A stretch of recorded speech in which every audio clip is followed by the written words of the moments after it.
l'association BIEN, en fait, BIEN, c'est un sigle qui symbolise Basic Income Earth Network. C'est en fait le réseau mondial pour le revenu de base. Et l'association BIEN Suisse, c'est la section suisse de ce réseau.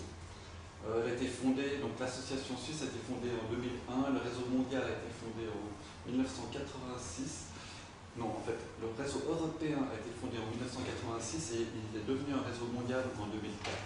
Donc il s'est étendu au reste de la planète. Une initiative a donc été lancée en faveur du revenu de base en Suisse. Les choses ont évolué. L'idée du revenu de base est devenue de plus en plus d'actualité dans le monde entier. Il y a eu des projets qui sont mis en place, des tests. Également une initiative européenne. Et en Suisse, une initiative a été lancée le 11 avril 2012.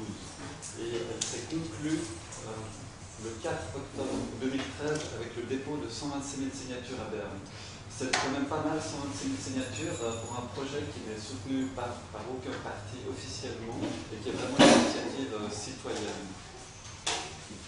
Et puis, on en parlera après, mais maintenant nous nous organisons pour faire une campagne en vue de la votation pour pouvoir faire circuler l'information sur le revenu de base, qui est en fait un principe qui est relativement peu connu.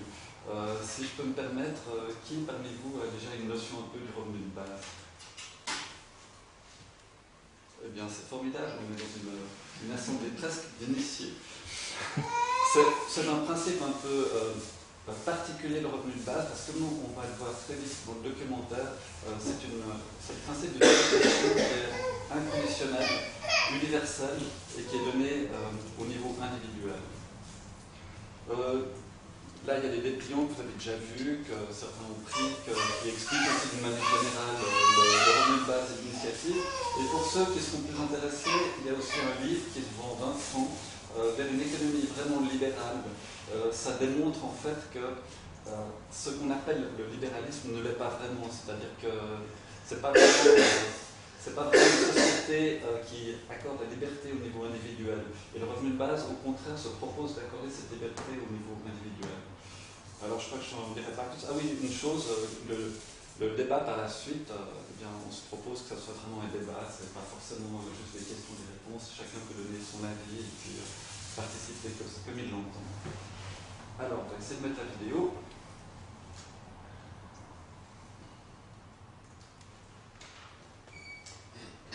Ah, encore une petite mention que j'ai oubliée.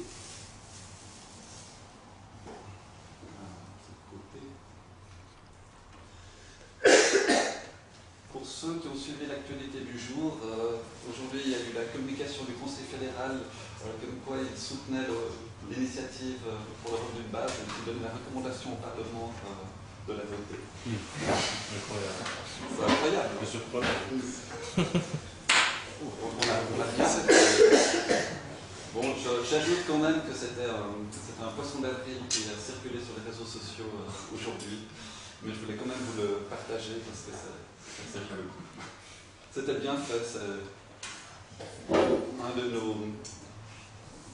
un des participants de la campagne pour l'initiative qui s'est donné la peine d'imiter très étroitement le site de la Confédération. Bien.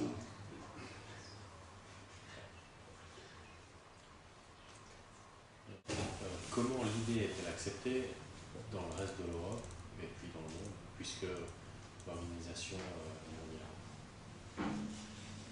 On ne peut pas donner une seule réponse parce que ça dépend évidemment dans quelle partie du monde. Et puis aussi en Europe. Il y a une initiative européenne qui a été lancée pratiquement simultanément avec l'initiative suisse. Et elle a eu beaucoup de peine à démarrer parce que c'est aussi une question de moyens, parce que les conditions pour faire une initiative européenne sont beaucoup plus complexes que pour l'initiative suisse, à une différence. C'est-à-dire qu'en Suisse, on ne peut pas signer électroniquement.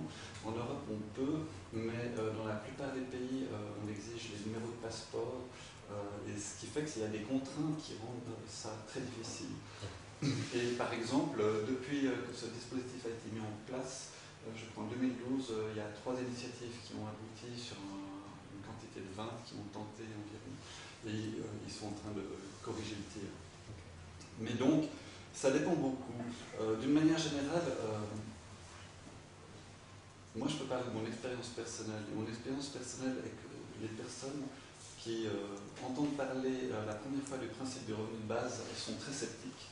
Elles sont très sceptiques parce que déjà il y a beaucoup d'incompréhension. On pense qu'il s'agit d'un principe d'arrosage général d'argent, c'est-à-dire qu'un peu une idée hippie, tiens on a qu'à donner de l'argent à tout le monde et ça va être formidable.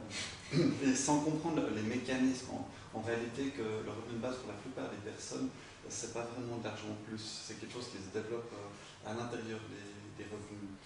Alors ensuite, aussi de manière plus collective, générale, je sais qu'en Suisse, par exemple, le revenu de base est au programme du Parti socialiste et du Parti écologiste national. Il est aussi officiellement soutenu par le Parti des Pirates. Donc le principe du revenu de base fait partie du programme de ces partis, mais ils n'ont pas jugé jusqu'à un moment que le moment était suffisamment favorable pour le mettre en priorité. Et puis il y a d'autres échéances électorales qui sont entre-temps, comme par exemple l'initiative 1.12 ou celle pour laquelle on va voter pour le salaire minimum. Donc voilà, dans les grands...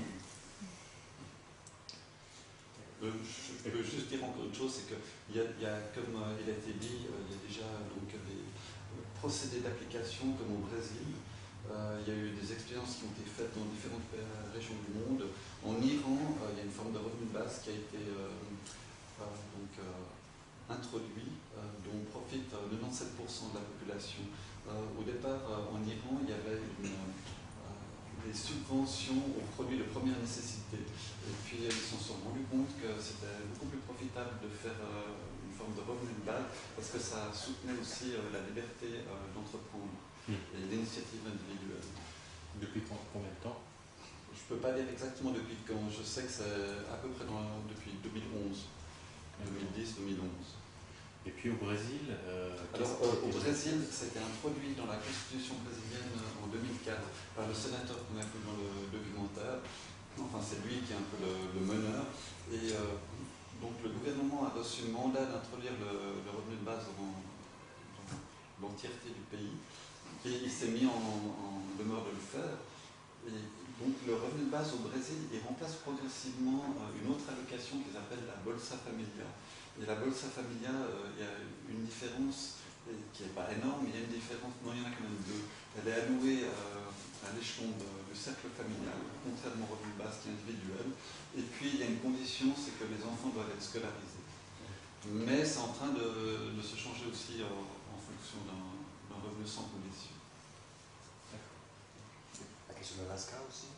Alors l'Alaska, il y a une rente, un dividende des produits, des bénéfices de la production pétrolière, mais on ne peut pas vraiment, c'est une forme de revenu de base dans le sens que c'est un revenu inconditionnel qui est alloué à tout le monde, mais ça dépend en fait du résultat d'exploitation et ça varie d'année en année. Et il y a certaines années où c'est suffisant pour pouvoir vivre et puis d'autres où c'est simplement une année. Donc ce n'est pas exactement la même chose dans le sens qu'un des principes fondateurs du revenu de base, c'est que l'allocation soit suffisante pour que chacun puisse exister avec. Que si une personne le veut, elle peut faire le choix de vivre qu'avec le revenu de base. Ça, elle vivra chichement, mais elle doit pouvoir vivre. Donc en Alaska, ce n'est pas tout à fait le cas. Juste, en fait, l'Iran, c'est aussi une sorte de dividende, en fait. Oui. Et puis, c'est depuis longtemps, c'est depuis la révolution. Et c'est $40 par en fait, citoyen. Et puis, depuis l'embargo, en fait, ils ont commencé à trouver des solutions pour éviter de payer. Ils ont commencé à chercher des personnes plus riches pour ne pas leur donner cette dividende. Et comme une anecdote, en fait, moi j'ai rencontré un homme d'affaires, et puis il m'a dit, je reçois toujours les $40, mais il nous envoie des lettres pour dire que de toute façon il est riche, puis il n'a pas le droit de toucher ces $40. Il a fini par ne pas le donner à cause de l'embargo, mais il nous dit que c'est une sorte pour lui c'est plus qu'un revenu de base, c'est aussi une sorte d'appartenance en fait, à la société, et puis il m'a dit c'est une valeur en soi. Et ça, c'est la question en fait qui se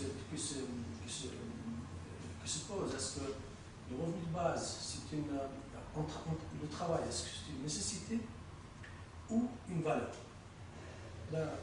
La réponse, c'est une révolution en quelque sorte sociale, parce que si les politiciens décident un jour d'octroyer ce revenu de base à tout citoyen, eh bien, c'est clair que ça va radicalement changer notre point de vue, notre façon de gérer notre quotidien, notre façon aussi de gérer donc les priorités de notre vie. Puis c'est un peu comme la Révolution française.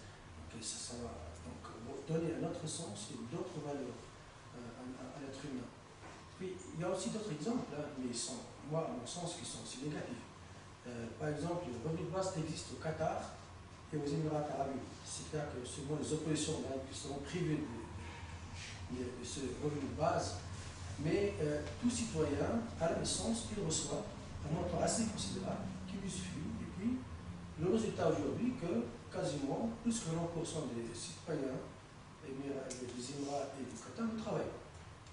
Plus, quasiment tous les citoyens qataris ne travaillent pas. Et puis, ce sont les étrangers qui représentent plus que 90% de la population de ce pays-là, les deux, qui travaillent pour ces 10% en quelque sorte. Donc, est-ce que c'est pas aussi possible, par exemple, si on imagine qu'on octroie ce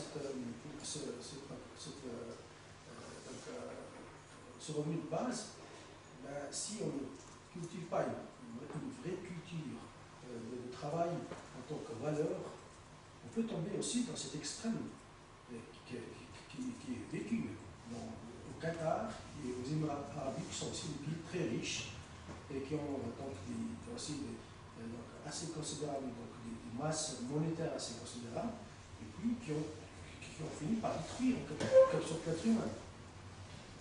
Tout d'abord, merci beaucoup pour l'information pour l'Iran, c'est très intéressant. Et concernant ce revenu dans les Émirats et puis au Qatar, il faut aussi différencier avec le revenu de base dans le sens que, comme vous l'avez dit, il est assez élevé.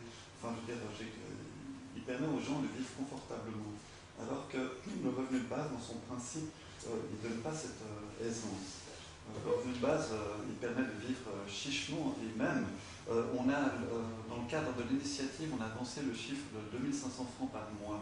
Ce n'est pas dans la loi, donc ce n'est pas dans le texte de l'initiative, mais c'est pour donner une indication. Eh bien, il y a pas mal de personnes qui nous ont dit mais 2500 francs, c'est pas suffisant. Moi, par exemple, je suis à l'aide sociale et puis on me donne plus. Donc, par exemple, je ne vais pas signer l'initiative parce que je suis perdant. Donc, il y a une grande différence déjà là au niveau de l'incitation parce que ça compte vraiment que le besoin vital. Puis ensuite, c'est vrai, il y a des questions culturelles aussi. Il faut savoir comment est la culture du travail. Par exemple, en Suisse, je crois qu'on peut dire sans prendre trop de risques, on a une culture du travail bien établie. On a la valeur du travail, je dirais, au-delà de la valeur monétaire du travail. C'est-à-dire qu'il y a une valeur humaine, voire spirituelle ou créative du travail, dans le sens que lorsqu'on travaille, on se met au service des autres, on s'accomplit soi-même, et puis on progresse. En fait, c'est fondateur sous plein d'aspects très positifs.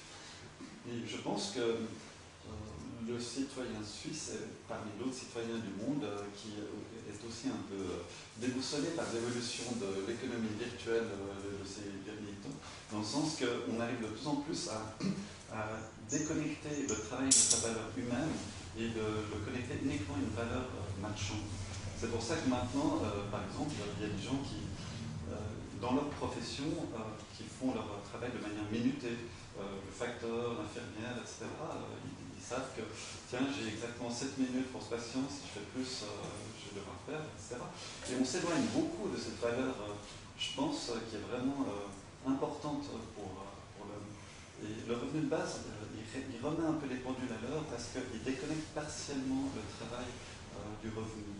Ça veut dire que, partiellement, dans l'autre sens, il apporte une autre valeur au travail. Et comme ça a été indiqué dans le documentaire pour l'Allemagne, c'est la même chose en Suisse. Il y a une majorité du travail en Suisse qui est fait par des personnes sans être payées. C'est-à-dire que selon les recherches de l'ONU et puis aussi de l'Office de la statistique fédérale, les chiffres, les derniers chiffres qu'on a, c'est de 2008 qui disent que en fait, il y a sur un chiffre de 120, il y a 50 qui est du travail lucratif et 70 du travail qui est non payé. Mais grosso modo, en parlant en termes de pourcent, on peut dire environ 60% du travail nécessaire à la production de la richesse dans notre pays est issu du travail qui est non payé. Donc, de toute manière, déjà actuellement, il y a un découplage qui se fait. Combien de décennies jusqu'à ce que la culture du travail ait disparu en Suisse? Ça, c'est une question importante parce que, effectivement, on n'a pas encore parlé du financement, mais fondamentalement, le financement n'est pas un problème parce que, en particulier dans un pays comme la Suisse, mais aussi par extension dans le monde entier, c'est-à-dire qu'on produit bien assez de richesses dans le monde et en particulier en Suisse pour assurer le minimum vital à l'ensemble de la population. Si on ne pouvait pas le faire, on serait au niveau d'un pays émergent, ce qui est loin d'être le cas. Donc c'est juste une question de faire circuler l'argent pour couvrir ce revenu de base. Alors dans ces termes, de toute manière, il n'y a pas d'impossibilité technique d'introduire le revenu de base. L'impossibilité, pour le moment, elle est plutôt psychologique. Parce qu'on vit dans un monde où il y a une morale du travail en tant que peine, souffrance, devoir. D'ailleurs, le mot du travail, je ne sais pas si vous en avez déjà parlé dans le cycle de conférence, il est dérivé du terme latin tripalium, qui signifie un instrument de torture qui était réservé aux animaux. Tripalium de 3 poutres dans lequel on enferme un animal sur lequel on va faire un traitement quelconque. Donc c'est cette culture-là qui va demander un peu de temps, je pense, à être dépassée. Oui. Il me semble que la culture du travail est liée à la culture de la consommation, d'une certaine manière. On travaille pour consommer. Tant qu'on voudra consommer, si on a le revenu de base, si on veut pouvoir consommer, pas vivre seulement, on va travailler. C'est un des aspects, et je pense pas que ce soit le seul. Et effectivement, les personnes peuvent être tentées de travailler plus pour consommer plus. Mais on peut en discuter. Mon point de vue personnel est que dans la culture suisse et aussi plus largement occidentale, en fait, les cultures en particulier issues de la culture chrétienne, il y a une notion de devoir, de peine, de croix à porter, et des choses comme ça qui sont projetées sur le travail. Oui. Moi, je gagne 2500 francs par mois et je travaille à 50%. En faisant cette vie-là, on a beaucoup plus de temps de réflexion et on est beaucoup plus tranquille. La consommation, je mange pour ainsi dire que du bio, pour qu'on dise que c'est plus cher, tout. Je peux me permettre de faire. Je gagne ces 2500. Bon, l'année passée, j'ai gagné un peu plus. Hein. Mais disons, en 2012, j'ai gagné 2005 net. Et on change complètement d'idée de la vie. Mais la consommation, je me prive de rien du tout. C'est clair que je n'ai pas de voiture, ça c'est clair, mais on peut vivre, mais aussi bien que n'importe qui. Mais on éclate. On ne va pas dépenser de l'argent pour des conneries.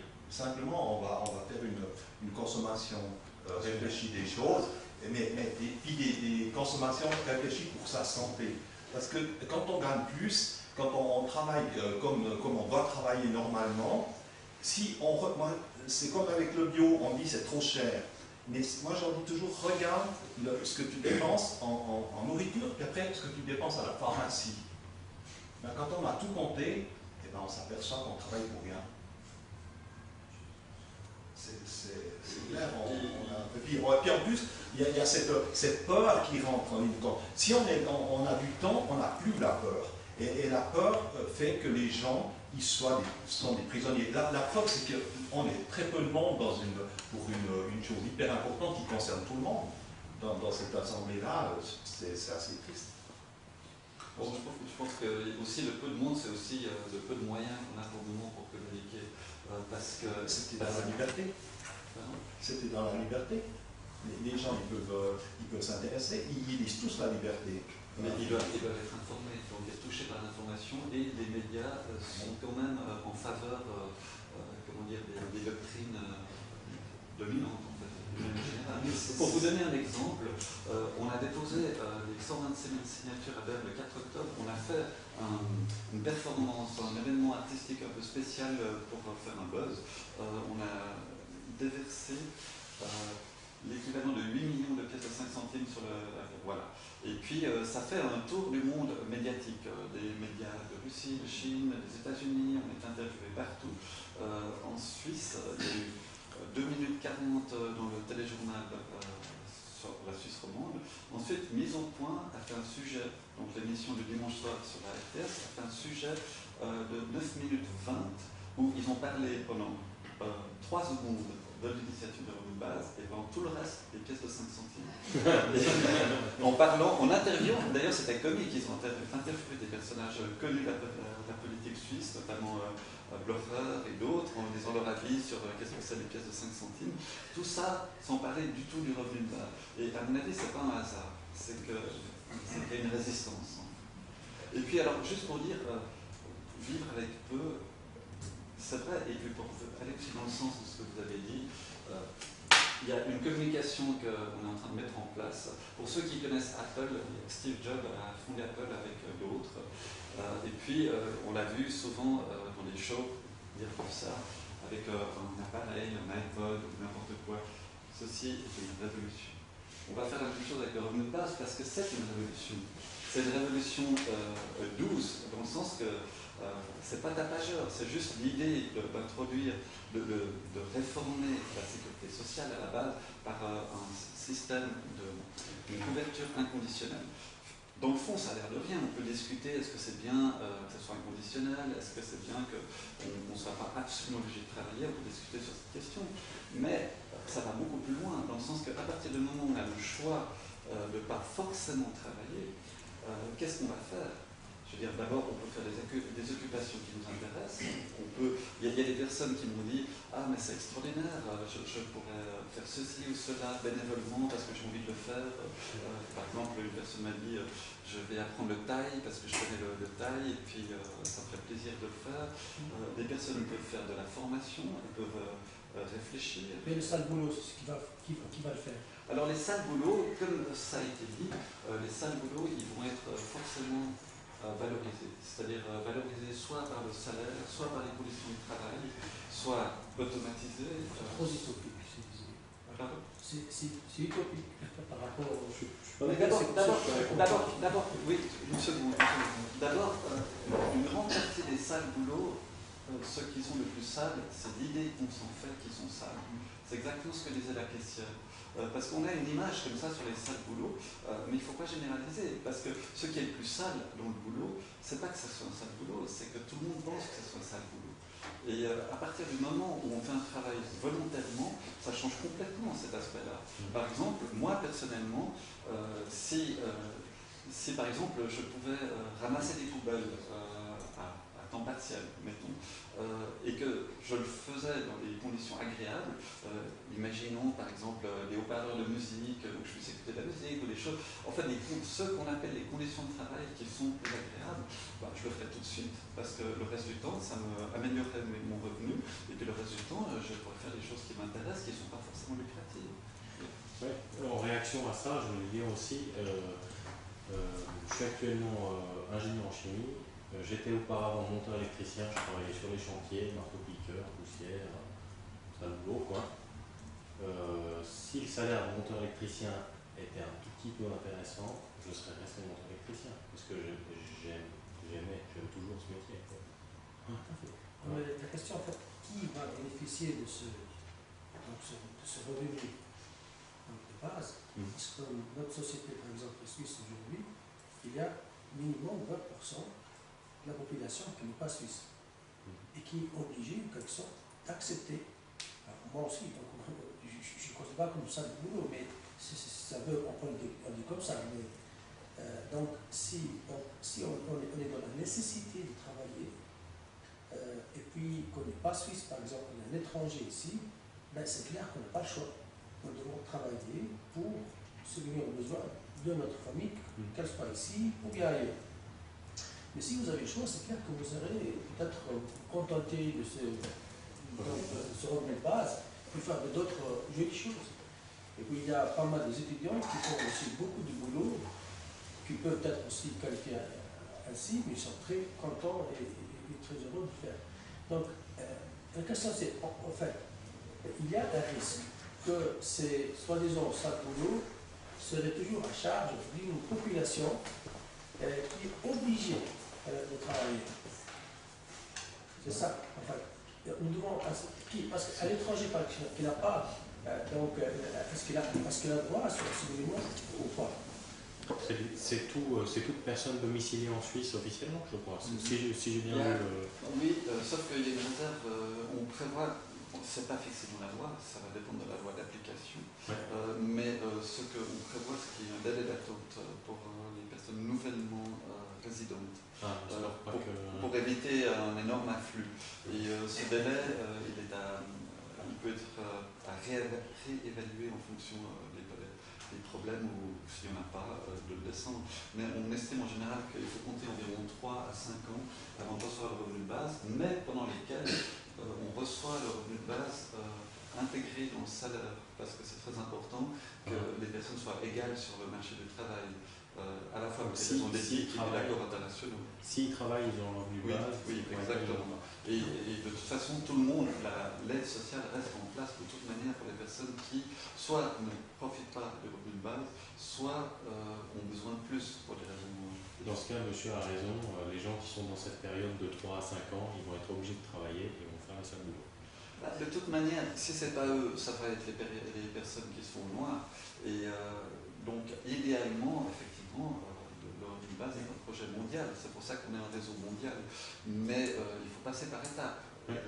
Une idée, ce serait, effectivement, la Suisse, ce serait possible de le faire comme une étape, dans le sens que, d'abord, on pense d'une manière générale, on a une psychologie qui est assez tournée vers le travail. Et puis donc, ça pourrait jouer sur ce plan-là. L'UDC a préparé le terrain pour le revenu de base. Oui, c'est ça, on en est très reconnaissant. Mais après, il y a quand même une conscientisation. Du moment que vous ne travaillez pas dans une entreprise, pour moi, la personne la plus importante, c'est celle qui nettoie les toilettes. Parce que si vous êtes dans une entreprise, vous avez les toilettes pas nettoyées pendant 15 jours, 3 semaines, il n'y a plus personne qui peut travailler dans l'entreprise. C'est simple. Alors, il y a une conscientisation des gens. Tant qu'on ne fait pas travailler pendant comme ça se passe à l'heure actuelle, des 9 heures par jour, puis des semaines entières, la personne, elle peut choisir de moins travailler. Il y a moins de difficultés à faire un travail difficile. Oui, bien sûr. Il n'a pas la tasse complètement pleine de ce qui vit dans la poussière, il vivra avec un temps plus réfléchi, puis quand il sent que ça va plus, il pourrait dire halte là, c'est trop. Autrement, comme maintenant c'est une obligation, c'est clair, après bien sûr qu'avec les étrangers, mais les étrangers qui sont là, c'est qu'on en avait besoin. Après, c'est clair qu'en agrandissant avec les pays comme l'Allemagne, ils sont presque aussi prêts peut-être que nous pour le faire. Alors, ça agrandit le cercle. Je pense que l'argent n'est pas en manque pour faire gagner tout le monde. Mais on peut difficilement aussi objecter ce problème avec les étrangers parce que le problème il est déjà là. Le revenu de base va pas moi je pense pas qu'il va l'aggraver. C'est-à-dire qu'il y a déjà des personnes qui viennent de loin, il y a des personnes, j'ai rencontré des personnes qui viennent du Portugal, d'Espagne, qui sont bardés de diplômes, des ingénieurs et tout ça, et puis ils sont 7 heures dans les bars ou des choses comme ça, et puis il y en a certains qui dorment sous les ponts en hiver. Je veux dire par là que le problème il est déjà là, et c'est un problème lié aussi à l'inégalité des richesses sur le plan mondial. Et le revenu de base, en l'introduisant en Suisse, ça ne va pas le solutionner, on est d'accord, mais à mon avis ça ne va pas l'aggraver, parce que ça peut être aussi un modèle, c'est-à-dire de montrer que ça marche, ça permet aussi ensuite d'autres pays de prendre le risque de l'essayer. Oui, ceci dit, augmenter l'attractivité d'un pays comme la Suisse au regard des pays voisins, c'est peut-être pas une stratégie tout à fait intéressante en ce moment. Mais comme je le dis, s'il y a des personnes qui viennent barrer de diplôme, dormir sur le pont pour faire des boulots de serveur, c'est difficile d'imaginer que ce soit pire. Je veux dire, les gens ils viennent déjà de toute manière, s'ils peuvent, ils viennent. Et s'il n'y a pas des lois comme celles que l'UDC a fait passer, ils viendront encore plus et encore plus. C'est tellement naturel. Je veux dire, on ferait exactement la même chose si on était dans la même situation. Question. Tu lèves la main? Vas-y, vas-y. C'est récurrent. Donc on a jusqu'à présent sous-entendu que le revenu de base il serait sous forme monétaire, mais je crois qu'il y a un certain nombre de pays qui ont un revenu de base, mais sous forme de nature. Donc si vous recevez, je sais pas, des bons, ou alors de la nourriture, etc., ou un appartement, etc. Donc c'est aussi une forme de revenu de base. Alors ça m'intéresserait de savoir quels exemples il y a eu. Et je crois savoir, je fais un peu d'humour là, je vous le dis d'avance, que Kadhafi, il avait de facto établi un revenu de base, puisqu'il avait engagé 3/4 de la population libyenne dans l'administration, qui ne travaillait pas, mais ils étaient engagés dans l'administration. Ils avaient au moins un salaire. Donc c'était une manière aussi de. Voilà, que les gens se revenu de base, ils avaient des bons salaires, et voilà. Dans ce Donc, cas-là, non, mais dans ce cas-là, c'est vrai que là, ça c'est pour le revenu de base monétaire, dans ce cas-là, c'était pas le bon exemple. Mais ma question, c'est est-ce qu'il existe des exemples de revenus sous forme de nature? Est-ce que c'est une possibilité? Oui, alors ma question est la même. Est-ce qu'il existe quelque part des systèmes où on distribue des revenus de base en nature et quelqu'un qui a la réponse? Aux Seychelles, vous avez les habitants qui doivent avoir une famille, hein, sinon ils doivent vivre dans leur famille. Dès qu'ils créent une famille, ils reçoivent un appartement. Ils sont placés dans le ville, hein, c'est surtout une ville, les Seychelles, donc ils ne peuvent pas revendiquer un appartement où ils veulent, mais ils peuvent en avoir un gratuitement. Et quant à la nourriture, voilà, ils prennent une canne à pêche et puis ils ont ce qu'ils veulent, et puis les soins, tout, c'est à disposition. J'avais entendu parler de ça des Seychelles. Je sais qu'il y a d'autres exemples, mais je n'ai pas vraiment en tête ni étudié la question. D'autant plus que, à notre sens, ce n'est pas vraiment un revenu de base. De fournir des biens, quelque part, c'est presque une forme de distribution rationnée de biens de production. Et puis, parce que le revenu de base, il donne la liberté aux personnes de choisir exactement comment est-ce qu'elles veulent l'utiliser. Et que si on donne des biens, il n'y a pas ça. On détermine déjà comment est-ce que ça va être, sous quelle forme ça va être fourni. Et ça peut poser aussi des problèmes ensuite de copinage. Par exemple, l'administration elle décide qui va avoir quel appartement, et donc la personne qui va être plus copain avec ceux qui décident d'avoir un meilleur appartement. Il y a toutes sortes de dérives qui sont possibles. Le revenu de base, c'est vraiment l'idée que chacun est libre, il a la liberté et l'autonomie de choisir, de décider comment il mène sa vie.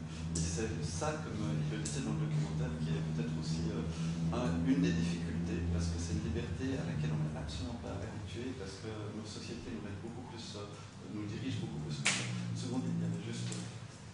Oui, je voulais amener simplement un autre exemple, et corrige-moi si je me trompe, mais actuellement, la Russie,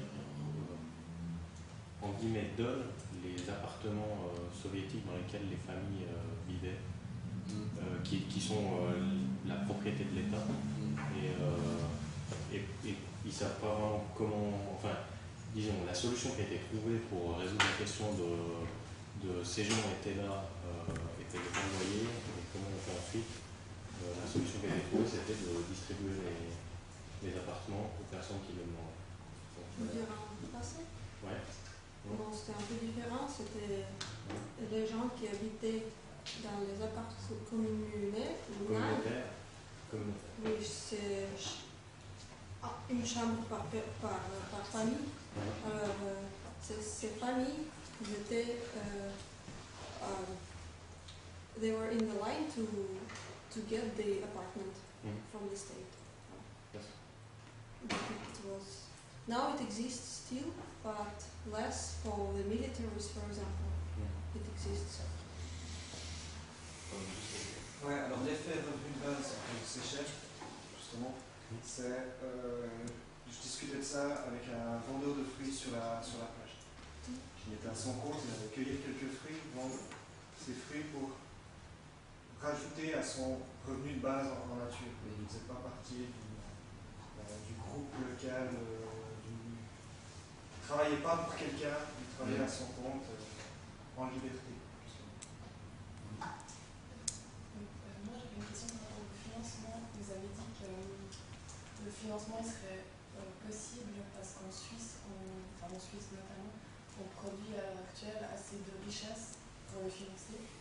Puis dans la production de ces richesses, est-ce que vous englobez aussi les biens de consommation, par exemple pour reprendre la machine à laver, qui à l'heure actuelle on peut changer tous les 10 ans parce qu'elle a été faite pour mourir au bout de 10 ans alors qu'avant elle durait 40 ans? Ou est-ce que, par rapport à la consommation qu'on a à l'heure actuelle, c'est ça ma question? Parce que la production de richesse à l'heure actuelle elle peut croître, donc si on veut aussi changer cette manière de voir la société, est-ce qu'on pourra dans 50 ans continuer sur la longueur à verser ce revenu?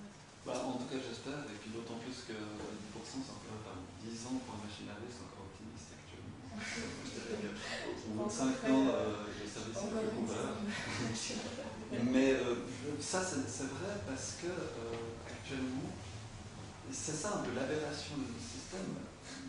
En ce moment, les deux côtés politiques principaux, la gauche et la droite, collaborent main dans la main pour maintenir la croissance. Parce que les uns, c'est pour maintenir les bénéfices, et puis les autres pour maintenir l'emploi. Et puis, pour arriver à ça, pour continuer à avoir la croissance, il faut produire toujours autant, voire plus.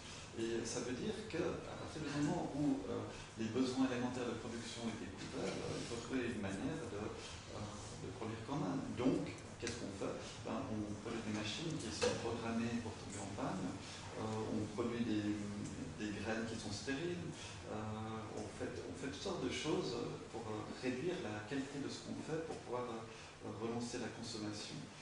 Alors, bon, le revenu de base, comme il donne le choix, de toute manière, il couvre ce besoin de base, il donne la possibilité aux gens de travailler moins et par extension aussi de consommer moins.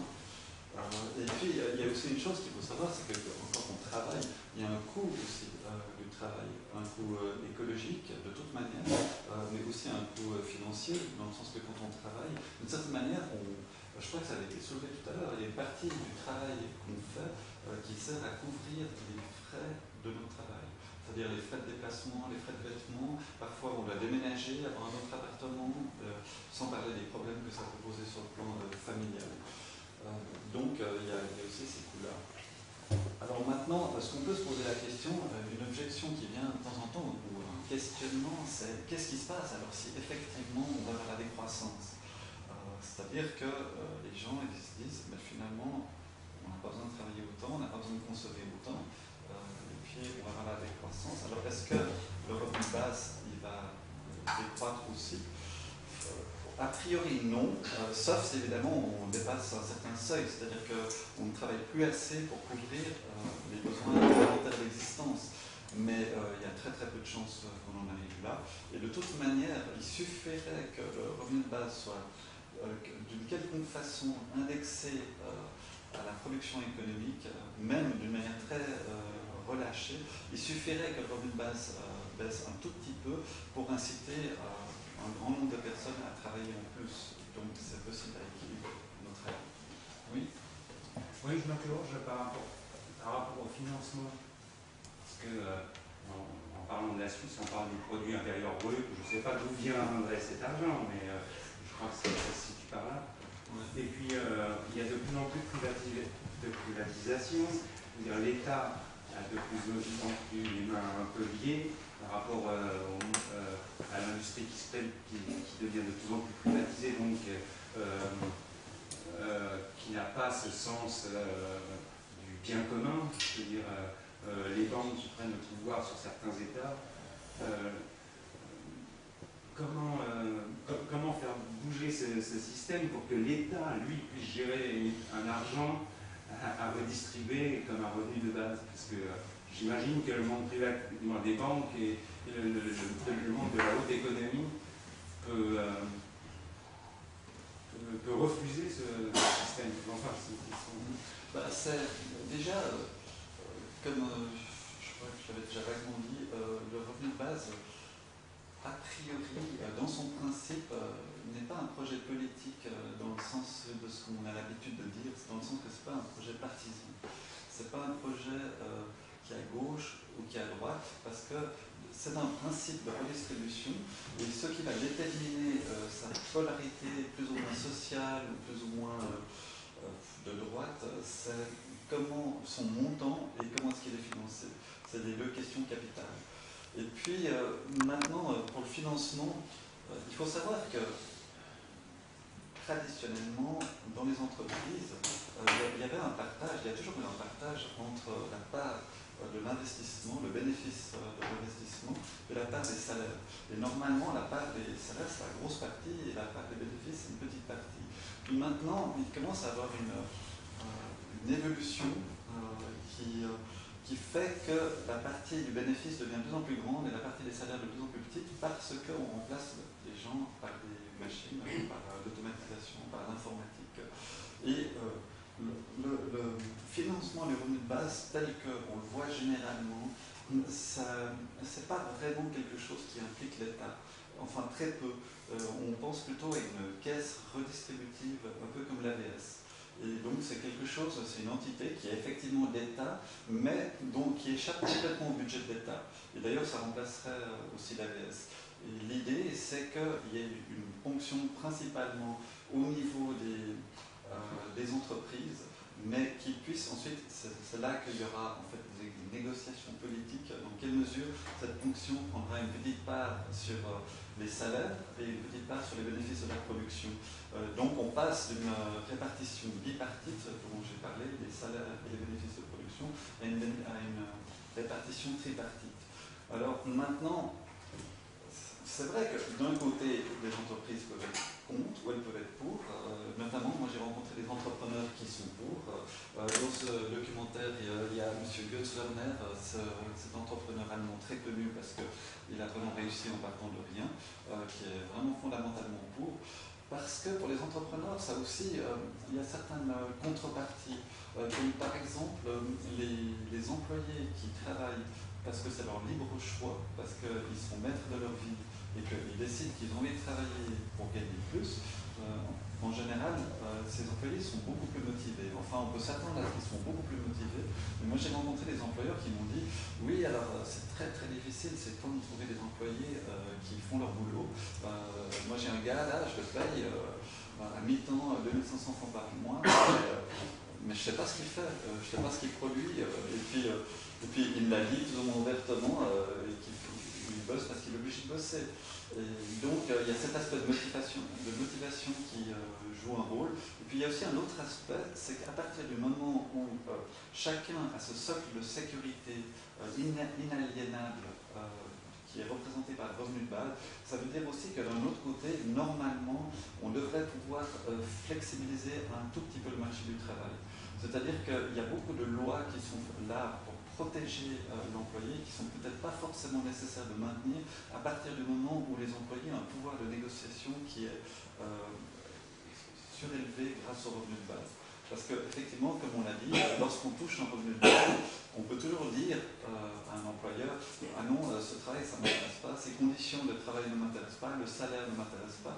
Ce qui veut dire que les conditions de travail vont changer un peu et en contrepartie, il est possible que les entrepreneurs puissent profiter de plus de flexibilité. Oui. Je voudrais revenir justement sur cette renégociation des salaires, parce que personnellement, je saisis totalement l'aspect philosophique qui me semble assez attrayant, mais je vois un obstacle économique très simple, c'est l'inflation. Concrètement, si dans la négociation des salaires, on doit revoir tous les salaires à la hausse pour attirer les gens vers le travail, tout simplement, concrètement, le prix des matériaux, le prix des produits qui sont fournis par les travailleurs va aussi augmenter. C'est le prix du travail qui augmente, donc les machines à laver, donc le coiffeur, tout va augmenter. Ensuite, qu'est-ce que ça veut dire? Ça veut dire l'inflation, on peut être pour, on peut être contre. Mais il y a une conséquence directe, c'est que les retraites disparaissent, puisque les retraites sont capitalisées en Suisse. Donc concrètement, le revenu de base signifie à très court terme disparition peut-être de la moitié du deuxième pilier.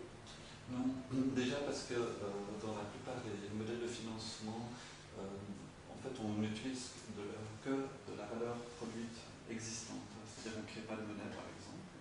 Et puis les charges sur les entreprises, en fait les entreprises calculent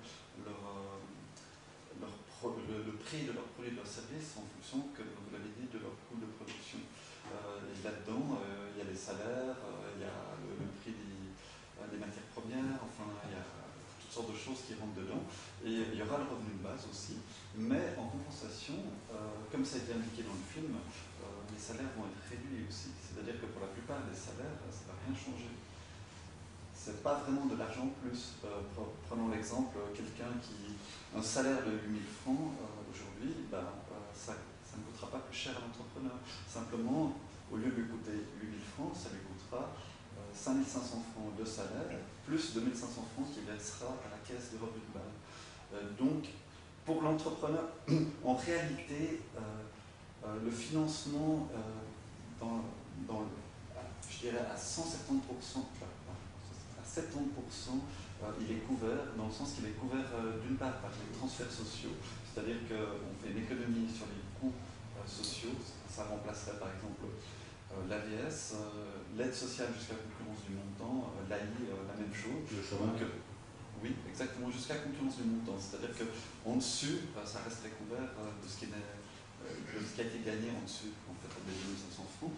Et puis, là où il y a un véritable effort financier qui pourra être fait, c'est au niveau des bas salaires. C'est effectivement les bas salaires pour les travaux ingrats qui vont être revalorisés. Et là, il y aura peut-être effectivement un effort financier à faire. Maintenant, il faudra voir comment est-ce qu'on le répartit. On peut le répartir uniquement au niveau de l'entrepreneur. Ça, c'est vraiment des cas exagérés.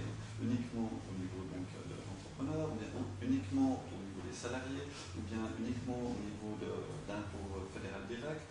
Il y a plein de possibilités pour financer cette part qui est à financer. On parle aussi de taxe Tobin, éventuellement aussi d'une taxe sur l'écologie. Donc il y a des possibilités, mais grosso modo, on ne pense pas que les prix à la consommation vont augmenter à cause de ça. Juste une... Pardon. Enfin, même si on doit payer plus cher pour que les Russes soient nettoyés avec les coiffeurs, en fait, on va payer un peu à sa juste valeur les prestations des produits. Et puis donc, ça va limiter notre consommation. On va consommer, comme il a dit avant, quand on a moins de moyens de pouvoir d'achat sur quelque chose, on va plus réfléchir. Il faut quand même avouer qu'aujourd'hui, on est dans un modèle de société de consommation irréfléchie. Parce qu'il y a beaucoup de choses qui nous coûtent vraiment pas cher par rapport à notre pouvoir d'achat. On s'en pourrait équilibrer les choses, ça ne fera pas bien beaucoup. En se plaindant, la loi de l'argent et de la spéculation, quand on voit Caterpillar qui fait passer ses affaires par la Suisse pour payer 3% d'impôts, en Amérique il doit payer 35% d'impôts, il y a trop de... On sent notre système, il y a beaucoup trop de possibilités de spéculation sur des prix qui sont arrangés en trompant quelque part le fisc. En payant en Suisse, on participe à un vol malgré tout. Ils arrivent à faire des salaires en Suisse comme il n'y a pas ailleurs, qui n'est pas normal, des managers qui se font des salaires, il y a des boîtes en Suisse. Pourquoi toutes les boîtes viennent? On voit les chiffres qu'ils peuvent faire en bénéfices qui sont scandaleux. On voit le pays comme la Suisse qui donne des milliards à l'UBS pour qu'elle puisse continuer, ou bien aux États-Unis qui donne des milliards à General Motors. Mais si c'est une boîte comme ça, une General Motors, il y a longtemps qu'elle aurait dû couler. C'est pas possible de fabriquer, de donner du travail pour fabriquer des voitures qui vont rester en stock dans des parcs. Peugeot, ils ont eu ça il y a quelques années en arrière, où ils avaient, à Porrentruy, il y avait des parcs entiers de voitures neuves, invendues, parce qu'elles étaient construites pour rien. Ça coûte, c'est un prix, c'est une destruction de la nature, de la planète, et ça coûte à la société mais des fortunes beaucoup plus grandes que si on ne les faisait pas, ces voitures. Et puis qu'on payait. C'est comme les cantonniers qui vont, ici, les programmes d'occupation, quand on emploie un cantonnier, qui nettoie la route quand il pleut. C'est employer du matériel, c'est à la place de donner le salaire à l'employé à la maison, il nous coûterait beaucoup moins cher que s'il emploie un véhicule pour aller se promener avec un balai à user s'il est à la maison. Ce serait la réflexion plus simple et ce serait simple pour nous de voir que ça coûterait moins cher à la société. Mais on ne veut pas ce côté-là. Alors, moi j'ai la chance de faire partie de ces 12% de travailleurs satisfaits. Hein, il y avait les chiffres allemands, admettons que c'est les chiffres suisses. Moi j'aime beaucoup mon travail, je travaille de longues heures pour peu d'argent puisque je suis au bas de l'échelle universitaire et je touche 4 000 francs par mois. Mais j'aime beaucoup mon travail. Et le revenu de base, vous avez employé le mot tout à l'heure et dans le documentaire je crois aussi, de révolution. Et j'ai envie de dire, je m'en fous d'une révolution salariale. Si mon salaire tout d'un coup augmente, baisse, ça m'est un peu égal.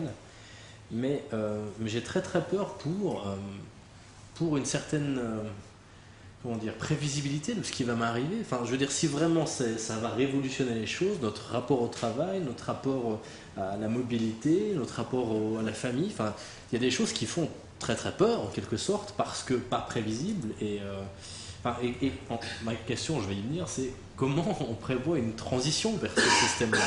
Parce que ça ne peut pas dire, bon, à partir du 1er janvier 2016, c'est bon, on fait ça. Enfin, je veux dire, si c'est révolutionnaire, et ça me semble, il y a une transition à prévoir. Enfin, est-ce qu'il y a quelque chose de réfléchi à ça? Non, c'est exactement le projet, le 1er janvier.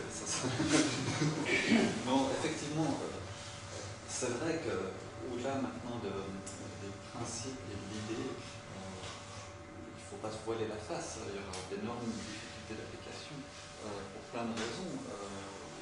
D'abord, il y a la transition, il y a aussi le fait qu'on est dans un pays fédéraliste, et puis qu'il y a tout un aspect de responsabilité des États cantonaux qui devraient être transférés, enfin des choses comme ça. Donc, de toute manière, admettons que l'initiative soit votée, ça demandera déjà un certain nombre d'années, à mon avis, déjà pour arriver à mettre en place les règlements d'application. Ensuite, pour la transition, alors, ce qui est le plus souvent proposé, c'est de faire une introduction progressive du revenu de base. Mais moi, je ne peux pas vraiment m'avancer là-dessus parce que là, les avis sont partagés. Il y a des personnes qui sont pour, il y a des personnes qui sont contre. L'exemple dans le film de commencer par les enfants, ça, ils grandissent avec ça. Ouais. En fait, il y a des possibilités de le faire aussi de manière progressive, mais maintenant, il y a aussi des choix politiques et il y a certaines personnes qui émettent aussi des craintes en disant, par exemple, si on commence par un revenu de base progressif, il risque d'être proché vers le bas et puis qu'on n'arrive jamais à avoir un revenu de base suffisant, des choses comme ça. Maintenant, question risque, c'est bien joli ça, mais vous pensez que vous n'avez aucun risque dans votre travail? Vous pensez que vous allez travailler jusqu'à 65 ans dans la sécurité? Vous pensez que les conditions de l'économie sont garanties d'être stables?